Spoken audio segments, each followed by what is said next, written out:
Ẹ̀yin èèyàn ilé ìwò lẹ ṣe káàbọ̀ sí Mashola Gist TV. Ṣé àlàáfíà ni ẹwà gbogbo lè ń kọ́? Ẹ̀rí pó lágbára o. Ẹ̀rí pó lágbára o. Wọ́n láwọn olórí ń sunkún o. Especially àǹtí wa Fashion àtàǹtí wa wọ́n náà ń sunkún lórí pé kábíyèsí sọ fún wọn wípé àwọn fẹ́ máa spend time pẹ̀lú Queen Naomi nítorí pé àwọn fẹ́ bímọ míì. Bàbá wèrè ńlá le o, honestly. Wọ́n nígbà táwọn olórí gbọ́ báyìí wọ́n náà bú sẹ́kún ni. Ipe kí ló ṣẹlẹ̀? Irú ayé wo làwọn wá yìí? Kí làwọn tójú bọ inú pálásì kábíyèsí fún? Ẹ̀yin náà mọ̀ pé ọ̀rọ̀ yìí ó lágbára. Látìgbà tí wọ́n ti fẹ́ kábíyèsí, wọn ò ní fọkànbalẹ̀. Wọ́n láǹtí wa Fashion ní kábíyèsí ò ní time fún un. Àǹtí wa ń sunkún time. Àǹtí wa ń sunkún time. Gbogbo wọn ló ń sunkún time. Wọ́n ní àwọn family àǹtí wa wọ́n náà bẹ kábíyèsí wípé kí kábíyèsí jọ̀ọ́ kó fún àǹtí wa ní time. Wọ́n ní bẹ́ẹ̀ ni màmá àǹtí wa Fashion náà tún wá. Wọ́n ń bẹ kábíyèsí pé kí kábíyèsí jọ̀ọ́ kí kábíyèsí fún àǹtí wa ní time. Wọ́n ní bàbá wẹ̀rín ńlá ní ṣáwọn fẹ́ para wọn ni. Ṣáwọn fẹ́ yára wọn sí mẹ́wàá ni. Ipe kí ló dé tó jẹ́ pé àǹtí wa Fashion kí ló dé tí ò ní tẹ́lọ́rùn. Ipe pẹ̀lú gbogbo nǹkan táwọn ṣe fún àǹtí wa Fashion. Ipe kí ló dé tí ò ní tẹ́lọ́rùn, kí ni àǹtí wa Fashion ń wá kiri. Kí ni àǹtí wa Fashion ń wá kiri tí ò fi ní tẹ́lọ́rùn. Ipe ṣé gbogbo nǹkan tí Ọlọ́run Elédùà tó ṣe fún àǹtí wa Fashion ṣé kò tó ni. Ọlọ́run fún ní ìbejì. Ó bí ọmọ. Wọ́n láwọn fẹ́ dúró sínú palace. Àwọn fi palace sílẹ̀ fún wọn. Kí wá ló dé tó tún ń sunkún? Bàbá wèrè ńlá. Àwọn náà ń sọ gbogbo èyí allegedly o. Ipe kí ló dé táwọn àǹtí wa yìí kí ló dé tó tún ń sunkún? Kí ló dé tó ń bomi lójú? Wọ́n ní ẹ fẹ́ dúró sínú ààfin. Ṣé ẹ mọ̀ pé kábíyèsí ní kí wọ́n lọ sí ilé tí wọ́n rà fún wọn? Wọ́n láwọn ò ní lọ bẹ̀. Wọ́n nínú ààfin yẹn làwọn máa wà tipátipá. Wọ́n dẹ̀ ní bàbá wẹ̀rín ńlá yọ̀ǹda ààfin àti Queen Naomi pé ókè ẹ máa gbé ààfin o. Tó bá jẹ́ ààfin lẹ fẹ́ máa gbé. Kábíyèsí dẹ̀ bẹ̀rẹ̀ sí í kọ́ ààfin míì fáwọn àti Queen Naomi. Wọ́n láwọn máa parí ààfin yẹn ní oṣù 9 sí 8. Wọ́n dẹ̀ ní kí Queen Naomi yẹra fún wọn kán wà ní Royal Mansion. Queen Naomi dẹ̀ máa ń wá palace lẹ́ẹ̀kọ̀ọ̀kan tó bá fẹ́ wá rí bàbá wẹ̀rín ńlá. Kí wá ló dé tẹ̀tú wá ń sunkún? Wọ́n ní ẹkún kínní náà ń sun o. Wọ́n náà ní àwọn ò ń ṣe gí o, especially àǹtí wa àtàǹtí wa Fashion. Wọ́n ní kábíyèsí ò kàn lè fi àwọn sílẹ̀ nínú palace kí wọ́n abandon àwọn beef wood. Wọ́n láwọn ò ń ṣe gí. Wọ́n ní Queen Naomi nìkan ní kábíyèsí ń spend time pẹ̀lú. There was a time tá ti ẹ̀gbẹ́ pé àǹtí wa Aru ó ń bá àǹtí wa Fashion sọ̀rọ̀ pé kó fi kábíyèsí sílẹ̀. Pé bó ṣe ń gbá ṣóṣóṣó tẹ̀lé kábíyèsí kiri tó ń ṣọ́mọ kiri pé kò dá pé ṣé ó fẹ́ jẹun lórí moyó ni. Pé kó máa tọ́jú àwọn ọmọ ẹ̀. Wọ́n ní irọ́ ni o. Wọ́n láǹtí wa Fashion bú dáadáa pé kí ló kọlù kí ló kàn nípa ayé òun. Pé ṣé nítorí ó ti gbó ló fi ń ta sóhun. Pé òun ṣì wà lójú ọpọ́n pé kó jẹ́ kó ń jayé orí òun. Ẹ̀yin èèyàn lé ọ̀rọ̀ àwọn olórí yìí àwọn Sissy gbogbo èèyàn ọ̀rọ̀ wọn kàn máa ń pa mí ni. Honestly ó máa ń pa mí lẹ́rìn.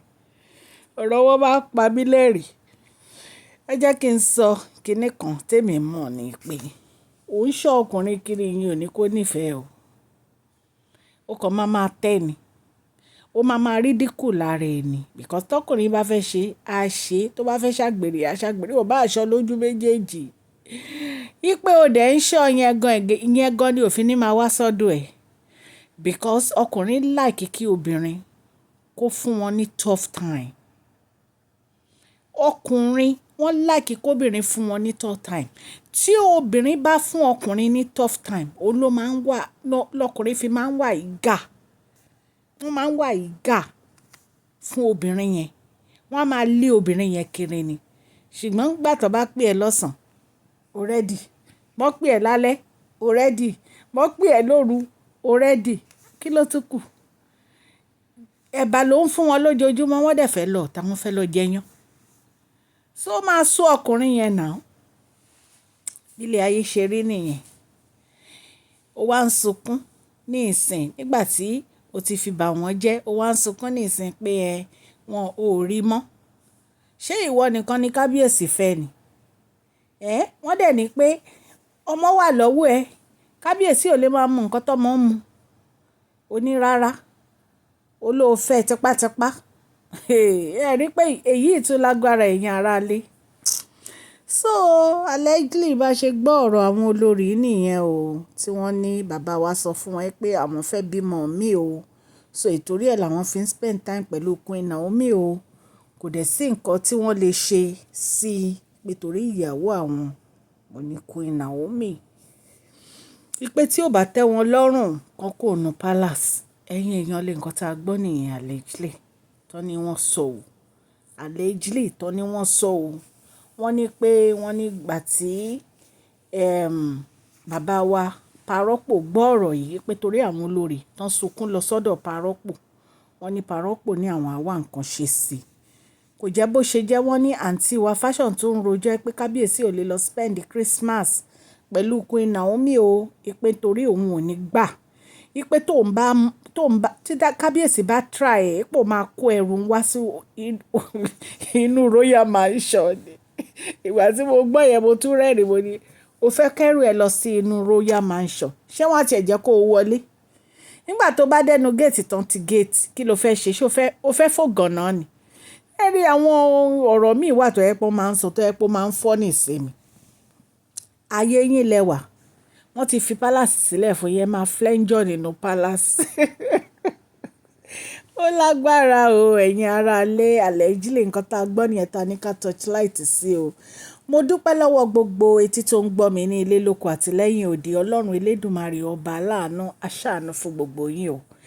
Bí December ṣe ń lọ wẹ́rẹ́wẹ́rẹ́ kò ní dìwà mẹ́rù lọ o. Ní agbára Ọlọ́run, èmi àti yín ayọ̀ àtàláfíà ni àjọ máa fi ṣe ọdún 2025 tó ń wọlé bọ̀.